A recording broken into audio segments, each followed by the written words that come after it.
Rachel Belle, and this is Your Last Meal, the show where celebrities share stories about the foods they love most, and we dig into the history, culture, or science of those meals with experts from around the world. Today on the program, Allie and AJ.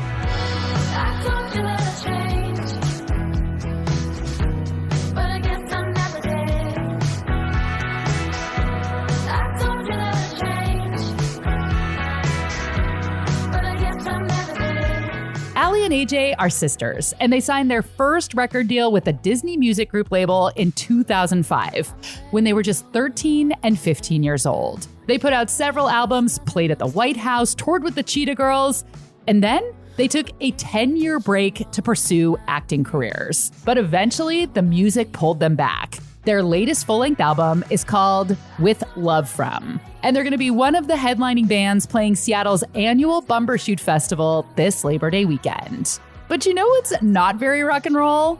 Wearing an adult bib. But Allie, AJ, and I are going to change that. Babies, they don't care about their outfit, but we care about our clothes. We should be wearing bibs all the time. True. It's true. We got to bring the bib back. I'm going to go on Shark Tank. We got to get a good name, though. Go bib or go home. Oh, that's good. And we'll go down to Marfa, Texas to try a border town burrito. All that coming up later in the show. But first, my conversation with Allie and AJ.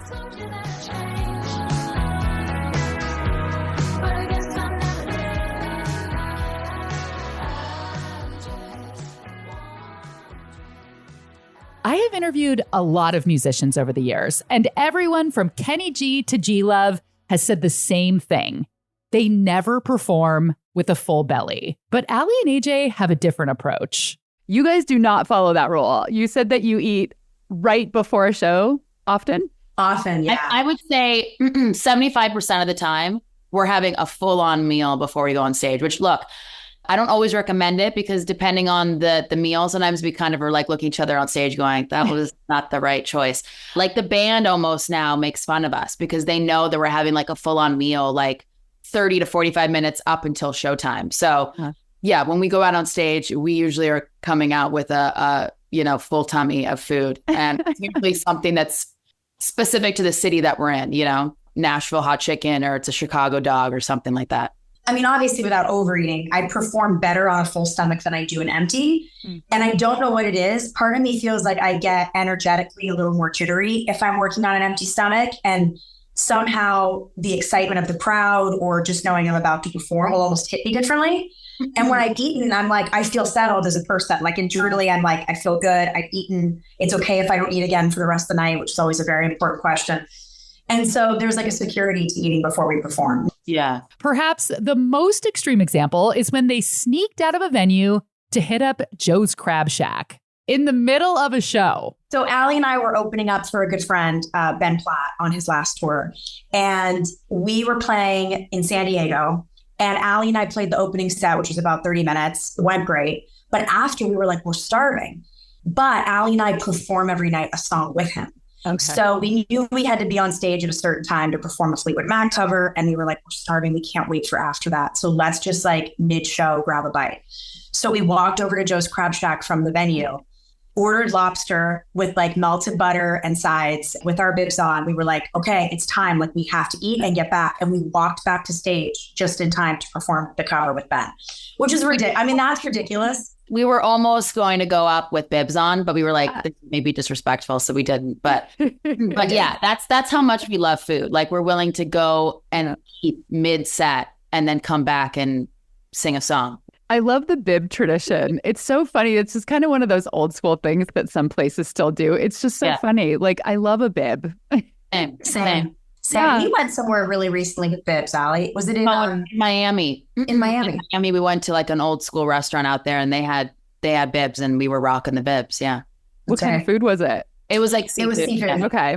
Because if you think about it, you should have a bib when you eat Italian food, because that's when like the red sauce is strong. Yes. And like, I don't think I've ever had like a crab splash on me before. It's true. I agree. It's more relevant Italian. I agree on that. Yeah. I guess for the bibs idea with seafood, it's like the melted butter and the tartar sauce and the red sauce, and that's what they're accounting for. But I agree, it should be served at every Italian restaurant. I mean, now that we're talking about it, I'm like, bibs at every meal. Why did we stop after we were babies? Because, for babies, like they don't care about their outfit, but we care about our clothes. We should be wearing bibs all the time. True. It's true.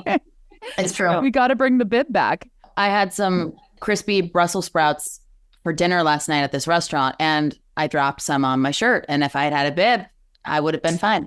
I'm going to go on Shark Tank. We got to get a good name, though. Like, there you go. The tagline, bibs, they're not just for babies. But we need like a cool name. No, but we're getting somewhere. Can we join you on the show to help pitch? Please. I was just thinking, what about like the snack smock? I don't know. We need something. Go bib or go home.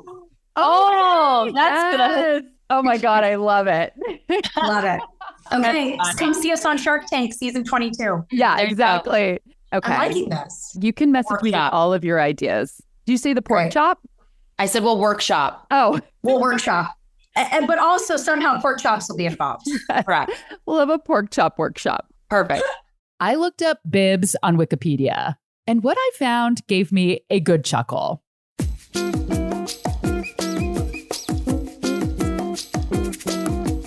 It says, adult bibs have become more popular in recent years for messy meal times. With the heightened awareness of conserving water and energy by minimizing laundry, adult bibs are gradually becoming a standard item at the dinner table. Women are using bibs more often for applying makeup in addition to meal times. Are they? Are adult bibs a standard item at the dinner table? You gotta love a confident Wikipedia bib entry that cites 0 sources. Luckily, I found my own expert, Pen Vogler, a food historian based in London. Pen says baby-style bibs were never common for adults, but wearing a napkin like a bib was. She wrote a book called Scoff, A History of Food and Class in Britain, and an entire chapter of her book is dedicated to the history of napkins. Early etiquette manuals, we're talking 16th, 17th century, would tell you not to wipe your hands on your clothes or on your hair, but to wipe it on your napkin. And so that was one way that they protected your clothes. I know, it's a completely disgusting idea, People isn't it? were wiping their hands on their hair. Possibly, yes. People just had fewer clothes than they do now. Actually protecting your clothes was a really important thing to do. It's very hard to wash them. You couldn't just chuck in the washing machine. So they really needed to make sure they didn't get sauce down them. These days, we put our napkin over our lap. When was it common to have a napkin tucked into your collar, into your shirt, in more of a bib-like format? I think probably a lot of people would have done that in the 15th, 16th, 17th centuries even. But as more people began to afford that kind of expensive napery, the upper classes needed another way of distinguishing themselves from the lower classes. And so they wanted to show that they'd have a napkin, but they wanted to show that they were too sophisticated to really need it. They were too elegant. They wouldn't sew their food down their shirt fronts, which we obviously all do at some stage. And so it became a little bit déclassé to tuck it into your sort of shirt collar. Pen informed me that in England, people don't tend to use the word napkin. They call it a serviette. But that difference between the napkin, which is the old word, and the serviette comes around in about the kind of late Victorian times, where people felt that words like napkin, which sounded a little bit too like nappy, the thing that you put on a baby's bottom, it felt a little bit crude, a little bit too kind of close to all those kind of rude, physical stuff that the body does. And so they used French sounding word serviette. That makes sense in the UK because, just for the American listeners who don't know, diapers are called nappies in the UK. Yeah. So for us, napkin doesn't have that association. Yes, exactly. So napkins were really useful, particularly before we had forks. People would have on their left-hand side a bread roll, and they would use that instead of a fork. You'd use your bread to pick food up rather than a fork. That's why the napkin is also there on your left-hand side rather than your right-hand side. When the fork first came into Britain, everybody laughed at it. It seemed the most incredibly ridiculous, kind of recherche, pretentious thing. And obviously napkins were such a massive thing. And the idea that you didn't need it that the fork would kind of make it redundant comes in at about that kind of early 17th century. I'm pretty confident that Wikipedia bib entry is just a cosmic premonition that go bib or go home is going to make us $1 billion. But on the off chance that adult bibs don't become a thing, can we please make it socially acceptable to tuck our napkin into the front of our shirt? I would love if this trend came back, because having a napkin on your lap is silly. Usually you're tucked under the table. My lap never receives food as the front of my shirt does. And I've sometimes hung the napkin and have been so embarrassed about it, but have been with good friends and said, I just have to do this. I know what's going to happen. I'm wearing white, but I think it would be so useful. I would love to have the bib back. And actually, I agree with you. I was with my partner in a restaurant last week, and he had a very messy tomato sauce that was going all over his lovely new shirt. And I just thought, why don't you just tuck your napkin in?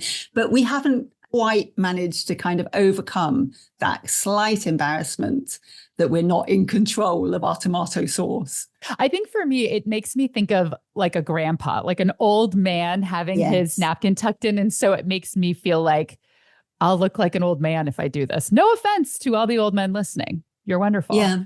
But it's often just takes one little thing. It takes one influencer, one smart person, one joke, one meme, and everybody goes, what a fantastically good idea. Why didn't we think of that before? And those old ideas just kind of get toppled. Oh, I like this idea that, TikTok could maybe bring the bib back. Yeah, it should be nap talk. Of course, there are situations where it is totally normal to wear an adult bib. The plastic lobster bib, for example. I was given a bib when I ordered cioppino at an Italian restaurant in San Francisco last year. So we are given some opportunities to cosplay a baby. When we come back, Allie and AJ share their last meal. And I said meal, not meals, because these super close sisters share the same one.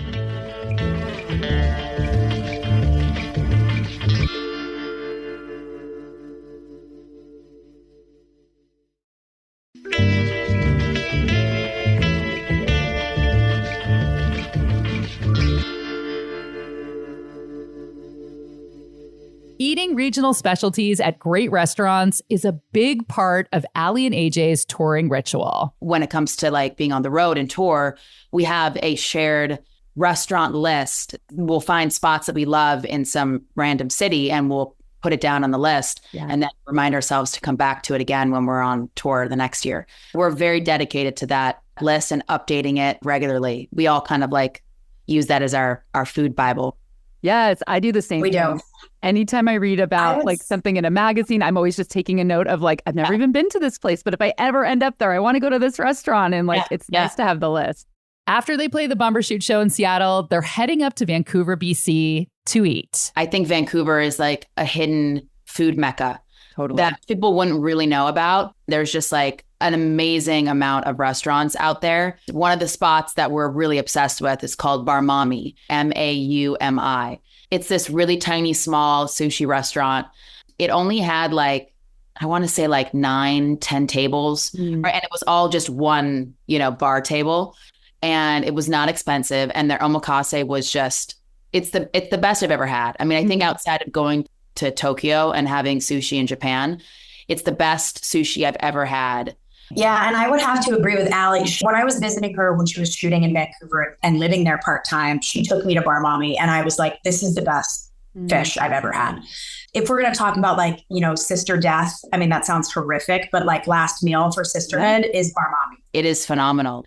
I mean, there's so many great spots all over the country. You just have to be willing to like search for it. There's like an incredible burrito place called Marfa's Burrito in Marfa, Texas. And it's just like this little hole in the wall house. And it has like, checkered covered tables and they basically just serve like burritos. The best burrito you'll ever have. That's also up there as a last meal. We have a lot. It's hard to choose. I know. It's really hard. Well, that's saying a lot from two Californians that the best burrito is in Marfa, Texas. That's true. That's true. What is it about that burrito? Can you describe it? It's like skinny and long, like kind of crisped on the outside. They have like a great homemade salsa that they put in there.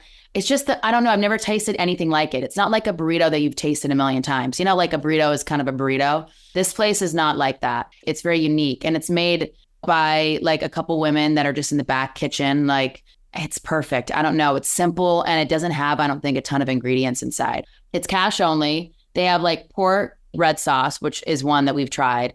And then they have beans, ground beef, cheese, pico. That's my favorite. Bean, cheese, potato, pico. And then they have like a egg, chorizo, potato. But it's just simple and perfect. And there's also something about the beans. It's like the quality of the beans is like outrageous. And I'm not someone that likes rice in my burritos. And they actually don't usually serve their burritos with it. So I don't have to be like, without rice, please. Just, it is what it is. I want it. I was just looking at pictures, and I think since it's a border town, I was like, that's kind of a more traditional, like border town Mexico style to have like the thin burrito as opposed to like the California, San Francisco Mission style, like giant burrito. Yeah. Yes. Well, yeah. When we go, like, and we're in Marfa for, you know, a day or two like that, we're hitting that place up. Like, that spot's legendary.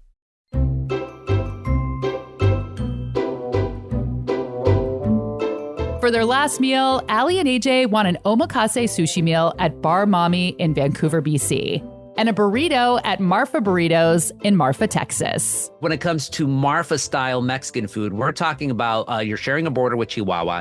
That means the flour tortilla is king, queen, god, and goddess. Everything starts with flour tortillas. That's Gustavo Arellano, columnist for the LA Times and author of the book Taco USA: How Mexican Food Conquered America. Gustavo traveled the US eating and learning about different styles of Mexican food. So these burritos that they're serving at Marfa Burrito, they're long and they're pretty thin compared especially to someone like me who's from the Bay Area. This is nothing like the Mission style giant burrito. And they're fairly simple. So can you talk about this particular style? Is this a style of that region, or is this just a style of Marfa Burrito? It was California that turned burritos into these massive Baroque behemoths. In that particular region of Texas, going from El Paso down all the way to the Rio Grande Valley, it's a very simple burrito. The most important thing, homemade flour tortilla. It lives and dies by the tortilla. You make it. They're not super huge like the ones in Arizona, the big sobaqueras from Sonora, but they're still going to be pretty big. Also, you roll them up really tight. They're not going to be huge and massive like the Mission style burrito that you mentioned from the Bay Area, which of course Chipotle ripped off.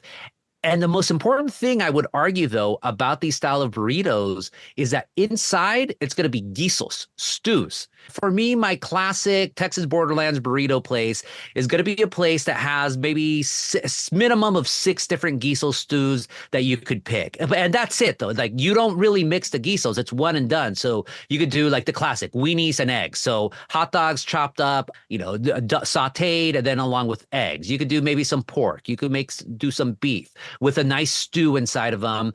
And you don't really add anything. I mean, you could add cheese, but that's about it. They're very, very simple. You want to eat one, but ideally you want to get 2. I'm loving this little weenie hot dog burrito. I feel like that's something that I've never had before. I've never seen on a menu. It's funny because only if you're from the region, from the borderlands, again, from the Texas borderlands, weenie con huevos, that's just something that you eat. Anywhere else in the United States, they're going to say, oh, God, what? A gringo thing, some American gabacho thing. No. I could go to El Paso. I'm more familiar with El Paso than Marfa, but they're cousins. You know, they're not too far away, relatively speaking. And I love going to a spot and right there, weenie con huevos, weenie con chorizo, so pork on pork, weenie con papas. It is a beautiful thing. Is weenie the Spanish word for hot dog? Because when I interviewed Danny Trejo, he was calling them weenies also. So the technical term for hot dogs in Mexico is salsicha. Salsicha is going to be like a sausage, but everyone calls it weenie. It's more fun. I guess so. More fun, yeah. So no rice and beans typically, or did you say there was beans? Okay, no. That's the other thing. You can add beans, I guess. I don't really see rice actually, which is funny because the Tex-Mex combo platter comes with beans and rice. But no, the Texas Borderlands burrito, they are simple, and that's what makes them so genius. I love the Mission burrito. I love the Chicano burritos of Southern California, your big, huge bean and cheese and rice ones on humongous flour tortillas. But it's such bulk that sometimes you forget about what the tastes are inside and you just try to eat as much as possible. Yeah. With the Borderlands burrito, it's simple. You have to focus on the tortilla. And then you have to focus on the complexity of the guisos. Even if it's just beans and potatoes, well, okay, if you're only going to offer us 2 ingredients, those ingredients better have damn good seasoning, sazon, because if not, people are not going to eat them.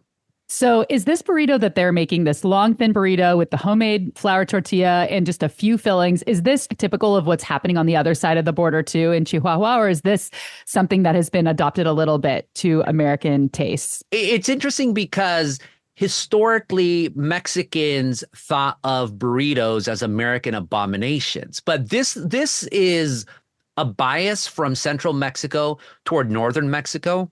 Northern Mexico was always seen as a world apart from the rest of Mexico, because you have to remember, especially in ye olden days, the Chihuahuan Desert, all the mountains and all that, it's kind of far away and isolated from Mexico City and these other cities. So the burrito only really existed historically in Mexico along the borderlands, and really Chihuahua being the ultimate example, although some in Nuevo León, but really Chihuahua. So no, that simple style, that is on the other side of Mexico. The thing that is different, though, I would argue, would be the chiles, because if you're on the American side, more towards Marfa, once you're in the Rio Grande Valley, it's different. But Marfa, El Paso, you're getting your chiles from New Mexico just because of the influence of that part. If you're in Chihuahua, you're not going to be getting your chiles from New Mexico. You have your own chiles in Chihuahua.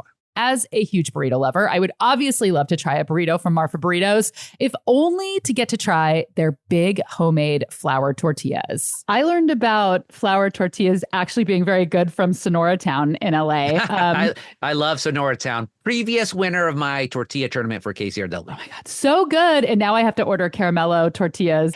I've become such a snob that I actually will not buy any tortillas from the grocery store because I think that they're so bad that I would rather just not have a burrito until I can get the good tortilla. I cannot speak to the tortilla scene in Seattle just because when I was doing Taco USA, I really wasn't focusing on tortillas. Now, all I care about is tortillas.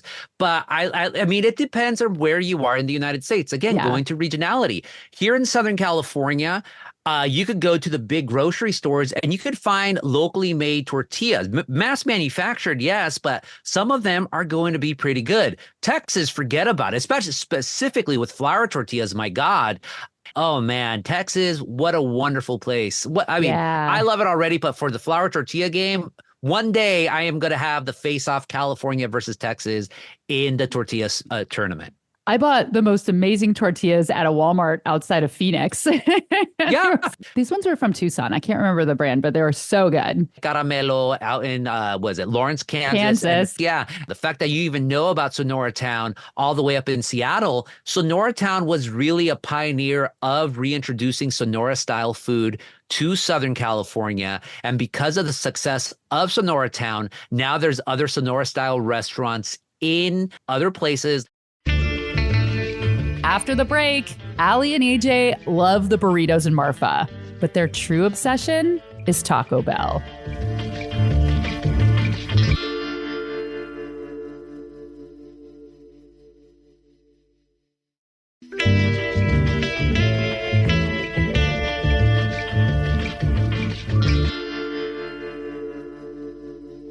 Allie and AJ have the same last meal. They're sisters, they're bandmates, they give off big best friend vibes, and they like a lot of the same stuff. There was this New York Magazine article, and this was from a few years ago, so maybe things are different, but it was one of those things you can't live without. And you guys were very synced up. Like, you both love Aperol Spritzes, the same Levi's jeans, like this particular brand of t-shirts. You both have a vintage watch collection.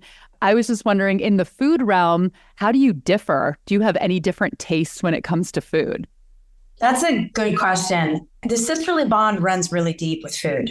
I don't know if it's because obviously we grew up in the same household, but our palate is very similar. Like what we like and dislike is very similar. And we're very high and low. Like we will kind of eat anywhere. We'll try anything. I feel like we're very open to trying new things, which is something we definitely have in common, which I don't feel like everyone has. We loved sushi as like young kids. Mm-hmm. And I think part of that came from our parents just, introducing us to different kinds of food. We didn't have to love it, but we needed to try it at least once. But we don't really have differences in what we gravitate towards. Like, I feel like our favorite foods are very similar and our favorite comfort foods are very similar. And the restaurants that we love here in Los Angeles, for instance, are kind of the same spots. It is. It really is. I think the one thing that I would say, if we were talk about a specific food that maybe one person loves and the other sister is not crazy about, Allie loves artichokes. She is like an artichoke freak. I'm not someone that like looks for that on the menu, and she does. Opposite, I would say I absolutely love radishes. Like, they're my favorite, and Allie is like never in search of radish. But you know what's funny is last night I went out to a restaurant out here in Santa Barbara called Lark. That was really good. And there was radishes and chive butter on the menu, and we got it, and it was so good. Roe on top. It was divine. But I was thinking AJ would love this meal because... Yeah, are you a fan, AJ, of just the classic French radishes with really good butter and sea salt on it? I mean, I'll take it anyway. Like that, yes, I love. But a radish just on its own, I'm super happy with. Like, I don't even need salt and butter. I'm like, I'm good. I'm happy here. Talked about earlier about having highs and lows. Let's go dip into the lows a little bit. You guys have big love for Taco Bell. Tell me about your Taco Bell rituals when you're on tour. The ritual runs deep. And I want to be very clear, Taco Bell is not a low for us. It's a high for us. I think it's like one of the best, maybe the best for fast food. It's our tradition on tour. It's a weekly habit, I would say, when we're on the road. I also love that Taco Bell supports artists. They have a program called Feed the Beat where they'll actually give out coupons to artists on the road who maybe can't afford, specific dining in every city. And it's like, okay, thank God we have something. And so for me, I love what they're doing, but also a burrito supreme and a Crunchwrap Supreme is just like my jam, or a soft potato taco. It's just like, that's where I'm really happy. It'll be a late night bus situation and we'll roll into a Taco Bell, because the problem is our shows are long and we usually have an opener. So you don't get off stage until quite late in the night. Yeah. So after playing a 2-hour show, you're like, I really don't have a lot of options. What am I going to do? And Taco Bell is the restaurant we can always lean on as a band. We've had many like late night Taco Bell orders. And I remember one specifically, I think we were in Atlantic City and we had ordered Taco Bell to be delivered, but we had forgotten to change the address. So the Taco Bell delivery literally went to like the city we were in the night before. And we were all devastated as a band. I think it had cut off the late night, delivery. So then we missed it. So we all, went to sleep with no Taco Bell and we were devastated. So now it's like a thing on tour where we're like, check the address before you push deliver on Postmates. Exactly. Another sweet fun fact that I just think kind of brings in a nostalgic memory now to Taco Bell that we'll have forever is that was the meal that we had when Allie told the band and crew she was pregnant. We were playing Kane's Ballroom, which is an iconic venue, and we all ordered Taco Bell. And over dinner, that's when Allie told everyone, and everyone was just so excited. So we cheered our Mountain Dews and said our piece. Allie, what's your regular order? Mine is usually between a Burrito Supreme and a Crunchwrap Supreme, and then I get cinnamon twisties on the side. Okay, when I was in high school, my best friend and I, we would go to Taco Bell and then we'd eat it in the parking lot and then we would go back through to get the cinnamon twisties. And for some reason, I just felt like, I thought it was so cool that she did that. The things you think are cool, I'm like, I love that. I love that. And I remember that they had a texture like styrofoam and I liked that. Are they still like eating like packing peanuts? Yes, they are. Totally, yes, they are. And I love it. I remember getting as a snack, like as a teen, I used to get the Pintos and cheese. I don't know if they still do that. I love that. It was just like a little tiny cup of like beans and cheese. Great. So good. Thing that I thought of that was sophisticated too. Like it was like, out of a cup. Like you don't eat it with actual utensils. Like this is something a mom would get and I'm going to get it. Yeah. Yes. You mentioned that you have this running list of your favorite places around the country and you're coming to Bumbershoot in Seattle. That's where I'm based at the end of August. And also you lived in Seattle when you were little kids. So do you have any place on your list that you can recall that you look forward to coming to when you're in the Seattle area? Yes. So there's one spot that we are obsessed with in the Seattle area, and it's Independent Pizza, and it is unreal. It's one of my favorite pizza spots in the US. The spot is really tiny. The pizzas are just amazing. The dough is so crispy and crunchy and perfect density. And they have an amazing clam pizza that they do that's really, really, really special. So we'll definitely be hitting up Independent Pizza. That's our number one spot whenever we're in Seattle. And that was Allie and AJ's last meal.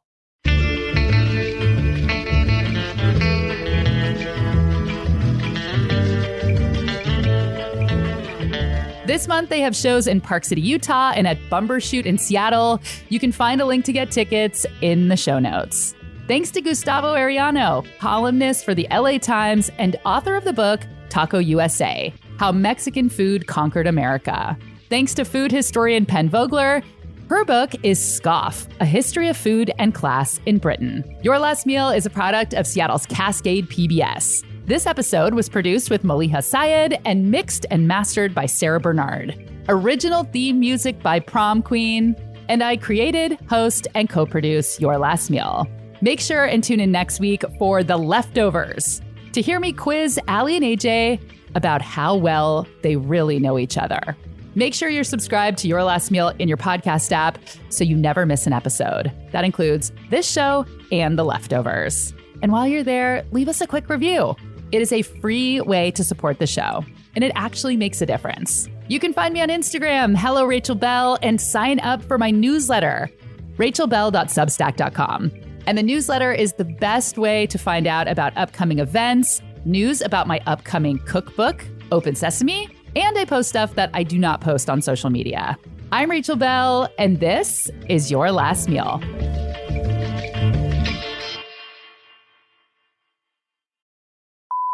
Don't tell JD Vance, but I'd rather kiss a burrito than a baby. I will leave that to you, not to me. Okay. I'm going to reveal my great secret, which is that I reuse my cloth napkins. I'm using my own, but I feel like if people knew about that, which they will now, that they would think that was gross. They might think it was gross, so they might think it's a very sensible, ecological. Yeah, that's what I use. I mean, if it was like really something on there, I wash it. But just if you're kind of like dabbing at the corners of your mouth, of course.